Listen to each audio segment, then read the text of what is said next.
Stove మీద pan పెట్టుకొని high టెంపరేచర్లో ఒక 2 స్పూన్స్ కుకింగ్ ఆయిల్ యాడ్ చేసుకోవాలండి. నేను పల్లి నూనె తీసుకున్నాను.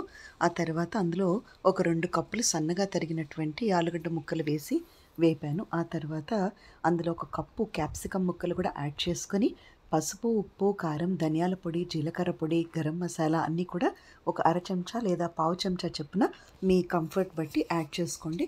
నేనైతే ఒక హాఫ్ స్పూన్ చొప్పున వేసాను. పావు చెంచా ఉప్పుకి అర చెంచా కారం చొప్పున మిగతా అన్నీ కూడా హాఫ్ స్పూన్ యాడ్ చేసుకున్నాను. అవి వేగుతుండగా మనం కొంచెం కొత్తిమీర కూడా వేసి గార్నిష్ చేసుకోవాలి. ఈ లోపల మనం విడిగా ఒక పాన్ తీసుకొని బజ్జీ మిర్చి రెగ్యులర్గా నేను చెప్తాను కదా, 2 కప్పుల శనగపిండిలో ఒక పావు చెంచా ఉప్పు, పావు చెంచాలో సగం కొద్దిగా బేకింగ్ సోడా లేదా ఇడ్లీ సోడా అంటాం కదా, అది వేసి బాగా బీట్ చేయాలి చెంచాతో. అప్పుడు అది పఫీగా వస్తుంది. ఎక్కువగా సోడా వేయకపోయినప్పటికీ కూడా బాగా చక్కగా బజ్జీ అనేది లోపల ఉడుకుతుందనమాట. అదొక ట్రిక్. అది మనం మామూలుగా రెగ్యులర్గా వంట చేసుకునేటువంటి మిర్చి ఏదైతే మనకి అవైలబిలిటీలో ఉంటుందో లైట్ గ్రీన్ అయితే కొంచెం స్పైసీనెస్ తక్కువ ఉంటుందండి. లోపల స్టఫింగ్ ఏది అక్కర్లేదు. జస్ట్ దాన్ని డిప్ చేసి మీడియం ఫ్లేమ్లో మనం కుక్ చేసుకోవచ్చు బజ్జీ మిర్చి. ఆ తర్వాత చల్లారిన తర్వాత మన వీడియోలో చూస్తున్నట్టుగా సన్నగా సిజర్తో కట్ చేసుకుంటే చిన్న చిన్న ముక్కలుగా కట్ అవుతాయి.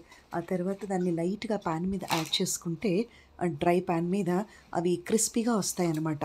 ఈ వేగిన ముక్కల్ని ఇప్పుడు మనం చేసుకున్న క్యాప్సికమ్ ఆలూ కర్రీలో వేసి కొంచెం మనం సర్వ్ చేసుకునేప్పుడు మాత్రమే కొద్దిగా లెమన్ జ్యూస్ వేసుకొని ధనియాల పొడి కూడా పైన వేసుకోగలిగితే చాలా టేస్టీగా ఉంటుందండి ఈ రెసిపీ. అయితే రైస్తోనూ బాగుంటుంది లేదా సైడ్ డిష్గా బాగుంటుంది. ఈ పండు మిరపకాయ పచ్చళ్ళన్నీ ఈ వీక్ నేను చాలా చూపించాను కదా, అందులో ఈ పండు మిర్చి పచ్చడి మీద ఏదన్నా తయారు చేసుకొని ఒక 4 టమాటాలు కనుక విడిగా వేపుకొని ఉడకపెట్టుకొని ఆ పండు మిరప పచ్చడికి కాంబినేషన్లో మిక్సీ పట్టుకొని వేడివేడి అన్నంలో ఒక ముద్ద పండు మిరపకాయ పచ్చడితో ఇది సైడ్ డిష్గా తీసుకుంటే చాలా టేస్టీగా ఉంటుందండి. ఇక్కడ మన కాన్సెప్ట్ ఏంటంటే simple and easy method of cooking with less and affordable price. అంటే ఒక కామన్ మ్యాన్ కూడా చక్కగా ఎక్కడా కూడా టేస్ట్ కాంప్రమైజ్ అవ్వకుండా తినగలిగే రెసిపీస్ మనం చూస్తున్నాం. ఆవకాయ పప్పుని ఈ ఛానల్ ద్వారా ప్రజెంట్ చేస్తున్నాం కదా. Please utilise the channel. And ఎప్పుడూ కూడా మనం శనగపిండి బజ్జీ మిర్చి అనేది అది ఎవర్ లాస్టింగ్ రెసిపీ కదా.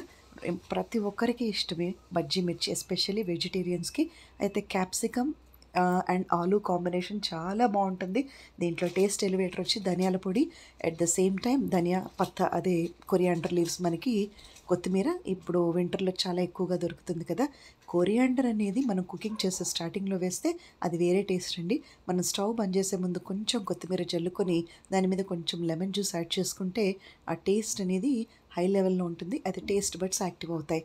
ఎప్పుడు కూడా మనము simple and easy cooking methods ద్వారా టేస్ట్ ఛాలెంజింగ్ రెసిపీస్ కనుక సెలెక్ట్ చేసుకోగలిగితే మనం ఎటువంటి శ్రమ లేకుండానే ఎంజాయ్ చేయొచ్చు ఫ్యామిలీ మెంబర్స్ అందరూ కూడా.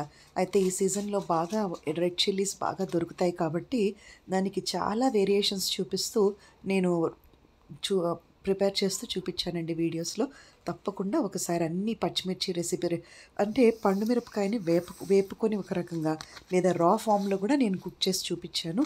అది చాలా చాలా టేస్టీగా ఉన్నాయి 2 రెసిపీస్ కూడా. ఈరోజు తప్పకుండా ఒకసారి ట్రై చేయండి. ఆ తర్వాత మనం ఇంకొక విషయం ఏంటి అంటే ఈ మిర్చి బజ్జీలో మనము కొంచెం విడిగా కట్ బజ్జీలాగా సన్నగా కట్ చేసుకొని కూడా సన్నగా తరిగిన ఉల్లిపాయలు, కొద్దిగా ఉప్పు, కారం, ధనియాల పొడి, కొంచెం లెమన్ జ్యూస్ కనుక పిండుకుంటే అది ఈవినింగ్ స్నాక్ లాగా కూడా చాలా టేస్టీగా ఉంటుంది. అయితే ఎప్పుడు కూడా మనం హైజీనిక్గా ఇంట్లో కనుక కుక్ చేసుకోగలిగితే ఇప్పుడు ఉన్న సిచ్యువేషన్స్ని మనం హ్యాండిల్ చేయగలుగుతాం అనమాట. ఇమ్యూనిటీ బాగా పెంచేటటువంటి మార్నింగ్ నేను క్యాప్సికమ్, పచ్చిమిర్చి, పండు మిరపకాయ పచ్చడితో ఒక మంచి రెసిపీ నేను వీడియోలో అప్లోడ్ చేశానండి. ఒకసారి తప్పకుండా యూటిలైజ్ చేసుకోండి. ఎందుకంటే ఇమ్యూనిటీ అనేది పెంచడానికి ఈ capsicum, red chilli and green chilli చాలా బాగా హెల్ప్ చేస్తాయి. సో లంగ్ అనేది ఇన్ఫ్లమేషన్ కూడా తగ్గుతుంది వీటితో. Please subscribe my channel. Thank you.